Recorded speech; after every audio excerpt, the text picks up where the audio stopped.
Sa loob ng 3.5 oras na sunog kahapon sa Barangay Damayang Lagi, Quezon City, nasa 700 pamilya ang nawalan ng matitirhan.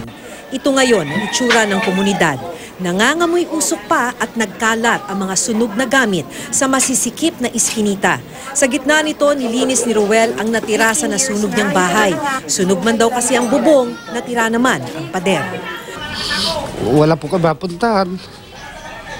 Kaya dito na lang muna kami pansamantala.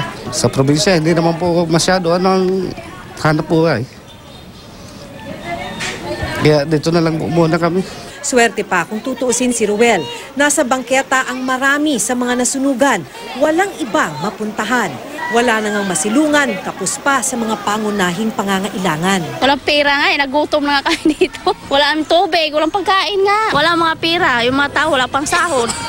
Ay may trabaho ka nga, hindi naman agad magsahod eh. CR po talaga kasi pag umihi at dumumi, maligo, hindi po namin alam kung saan pumunta. Kaya ang mga batang ito gumagawa na lang ng paraan para makapag-almusal kanina. Namulot ng mga nasunog na pako para maibenta sa junk shop. 4 silang maghahati sa 120 pesos na kalakal. Ba't mo kailangan gawin to? Gugutom po kasi kami. Para makatanggap ng donasyon mula sa DSWD at Quezon City Hall, kailangang pumila para masama sa listahan ng mga nasunugan. Mabibigyan ng tinatawag na orange card at ito ang ipapakita kung tatanggap ng tulong. Si Maria, 3 oras nang nakapila. Para naman po makakuha ng kahit konting tulong po. Itinaas sa general alarm ang sunog kahapon para matiyak na hindi mapapatid ang supply ng tubig. Napakahina kasi ng pressure mula sa mga fire hydrant. Problema raw ito dahil tuwing tag-init, tumataas ang bilang ng fire incidents. Pag mahina yung hydrant, mabagal yung pagpuno ng tubig ng tangke ng mga fire truck natin. So, madedelay yung operation. Iniimbestigahan pa ang sanhi ng sunog. Itinuturing ng BFP ang bahagi ito ng Barangay Damayang Lagi bilang fire-prone.